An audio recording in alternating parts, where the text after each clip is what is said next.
হ্যাঁ? ধর আমরা যে বিষয়টা দেখব সেটা হলো যে গ্যামেটোফাইটের বিকাশ। গ্যামেটোফাইটের বিকাশের ক্ষেত্রে যে বিষয়টা, অনেক আগে ক্লাস আমার ভিডিও,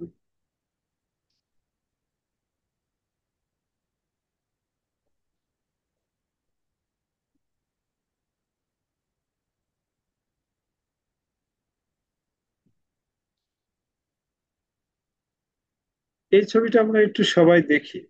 এই ছবিটার বিষয় যেটা হলো যে রিক্সা আসলে সাধারণত আমরা জানি যে ভেজা এবং স্যাঁতসেঁতে যে পরিবেশ যেটা থাকে সেই জায়গাগুলোতে জন্মে, এবং ফিজিক্যালি তার দেহটা এরকম দেখা যায়। এখন বিষয়টা হলো আমাদের কোশ্চেন যেটা আছে যে রিক্সার গ্যামেটোফাইটিক গঠন বর্ণনা করো। তার মানে হচ্ছে রিক্সার গঠন কিন্তু আমরা যদি করি তাহলে তার দৈহিক গঠন এবং অন্তর্গঠন দুইটা বিষয় চলে আসে, যেহেতু তার মূল দেহটাই হচ্ছে কি গ্যামেটোফাইটিক। এখানে এই ছবির মাধ্যমে দেখো যে এর যে শাখা যেটা আছে, আমরা যদি আর একটু করি, আমরা তো আসলে বাস্তবে কেউ কি দেখেছি রিক্সা? বাস্তবে তো মনে হয় দেখে নেই। আমরা ম্যাক্সিমাম ক্ষেত্রে যেটা করেছি সেটা হলো যে এই ছবিতে দেখে দেখে মোটামুটি আমাদের একটাই হয়েছে। এক্ষেত্রে যে কাজটা করতে হবে আমাদের এই প্রশ্নের উত্তরের জন্য, আমি এই ছবি যেটা আছে এই ছবিটা অঙ্কন করতে হবে। যে এখানে মূলত আমাদের একটা যে গ্যামেটোফাইড যে দেহ রয়েছে, সেই দেহর ক্ষেত্রে যদি বলা হয়, এখানে এই প্রত্যেকটা যে শাখা আছে এই শাখাগুলোকে বলা হয় ডরসাল। আর এখানে দেখো যে এই শাখাগুলো প্রত্যেকটা মাথা কি হয়েছে, এখানে দেখো যে একটা শিরা গেছে। এই শিরাটা কয় ভাগে ভাগ হয়েছে? দুই ভাগে ভাগ হয়ে গেছে। এখানে যে দেখো আবার কয় ভাগে ভাগ হয়েছে? দুই ভাগে ভাগ হয়ে গেছে।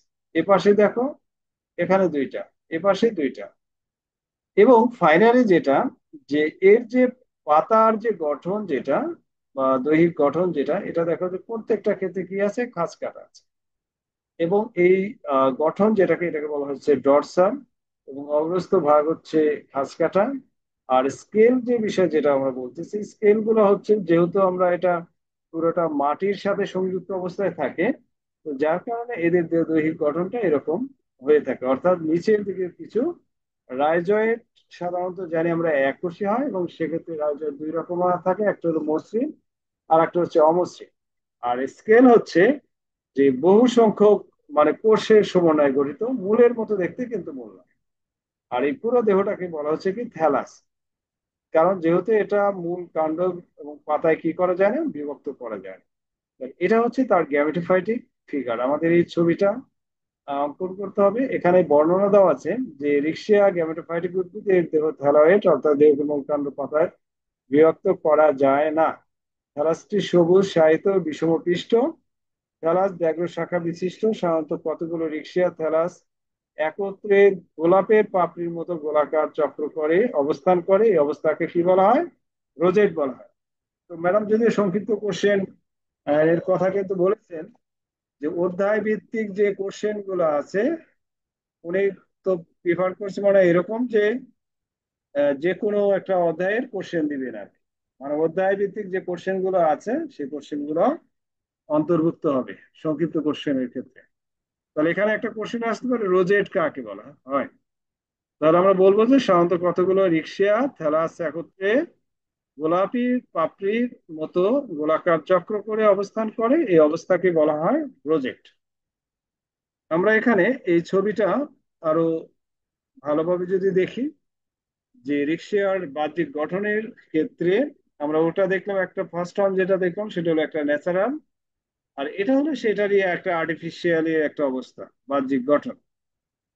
এরপর যেটা আছে যে এর গঠনে আসলে মূলত কি কি জিনিস আছে, যে এটা রিক্সাটা হচ্ছে মূলত হেপাটিক কি শ্রেণীর অন্তর্গত একটি গণ, এবং রিক্সা উদ্ভিদের বিভিন্ন প্রজাতি বাংলাদেশে পাওয়া যায়।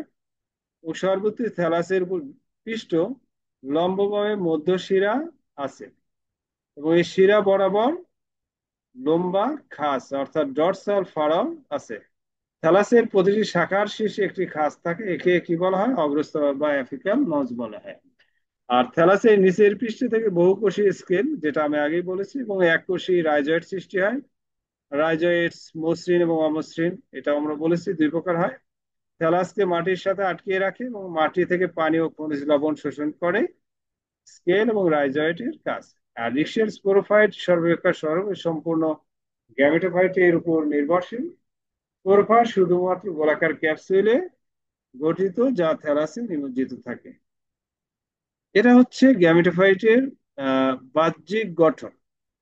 আর এটার যদি অন্তর্গঠন আসে, তাহলে ওই থ্যালাসের অন্তর্গঠনে সাধারণত তিনটি অঞ্চল থাকে, যেটাকে বলা হচ্ছে আত্তীকরণ অঞ্চল, সঞ্চয়ী অঞ্চল এবং নিম্নতম।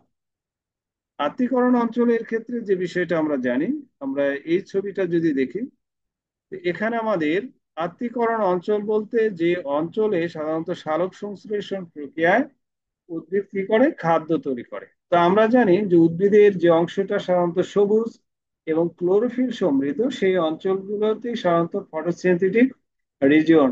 এবং এখানে উদ্ভিদ পানি এবং কার্বন ডাই অক্সাইডের নিয়ে সূর্য আলোকের উপস্থিতিতে খাদ্য তৈরি করছে। তাহলে এখানে আমরা এই বিষয়টা দেখতে পাচ্ছি যে এটা হচ্ছে সেই আত্তীকরণ অঞ্চল, এটা একটা গাঢ় শেপ দেওয়া আছে। এখন এই আত্তীকরণ অঞ্চলে এই পুরো যে কোষগুলো আছে, এগুলো সাধারণত প্যারেনকাইমা কোষ, ও এগুলো এক একটা লম্বা আকারে রয়েছে, এবং এগুলোর মাঝে কি আছে? ফাঁকা রয়েছে। এই ফাঁকা যে স্থানগুলো রয়েছে, এই স্থানকে বলা হচ্ছে কি? বায়ু প্রকোষ্ঠ। তাহলে বায়ু প্রকোষ্ঠ আছে হলো আত্তীকরণ অঞ্চলে, এবং ঊর্ধ্বত্বকে যেটা আছে, যেটাকে আমরা বলি হচ্ছে এপিডার্মিস। তো এপিডার্মিসে এক স্তর বিশিষ্ট একটা কোষ আছে, এবং এই কোষগুলো যদি আমরা দেখি যে এগুলো সাধারণত সালোক সংশ্লেষণ প্রক্রিয়ায় অংশগ্রহণ করে না, এগুলো সাধারণত বর্ণহীন হয়ে থাকে। এরপর আছে হলো যে আর্কিয়াল বা আর্কিগোনিয়ামের যে বিষয়টা আমরা জানি, যে আর্কিগোনিয়াম সাধারণত আত্তীকরণ অঞ্চলে থাকে। এটা আমরা দেখতে পাচ্ছি যে এর মাঝখানে ডিম্বাণু আছে এবং দুই পাশে প্যারেনকাইমা কোষ দ্বারা থাকে। যেহেতু আহ এর আকৃতি হচ্ছে হলো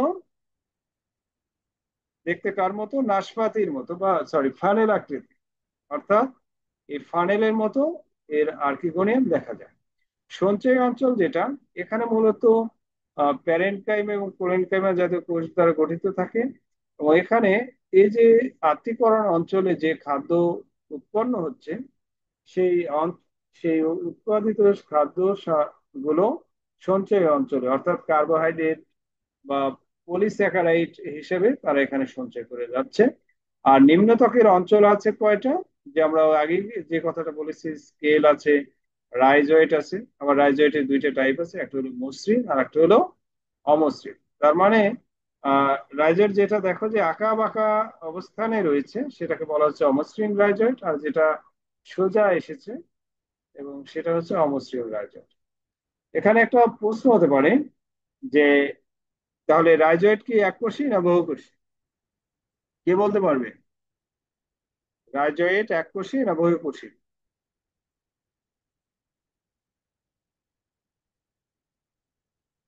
এই যে আমরা রাইজয়েট দেখছি, এই যে এখানে একটা সেল, এর চারপাশে এখান থেকে এত দূর পর্যন্ত আসছে, এটা পুরো একটা কি? কোষ। অর্থাৎ রাইজয়েট হচ্ছে সবসময় একটা। এককোষী রাইজয়েট। রাইজয়েট এককোষী না বহুকোষী? এককোষী এটা স্যার। বহুবচন। রাইজয়েট এককোষী।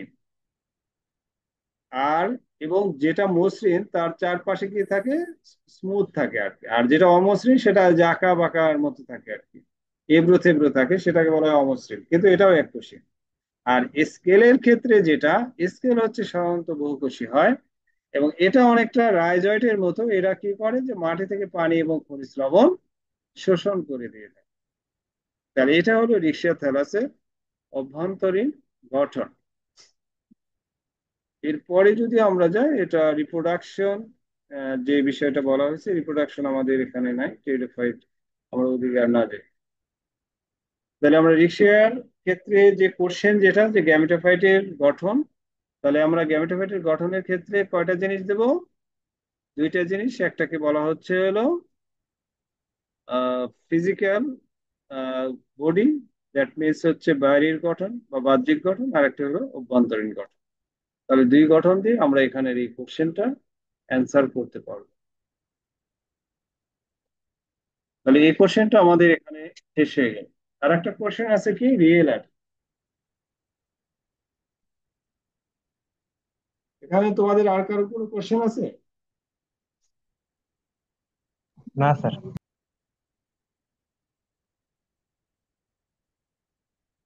তাহলে আমরা রিয়েল আর জন্য আমরা এই ক্লাসটা এখানে আপাতত স্টপ করে দিই, পরো ক্লাসটা ই করি, এর পরের লিঙ্কটাতে যোগদান করি। হ্যাঁ, এটা এখানে স্টপ।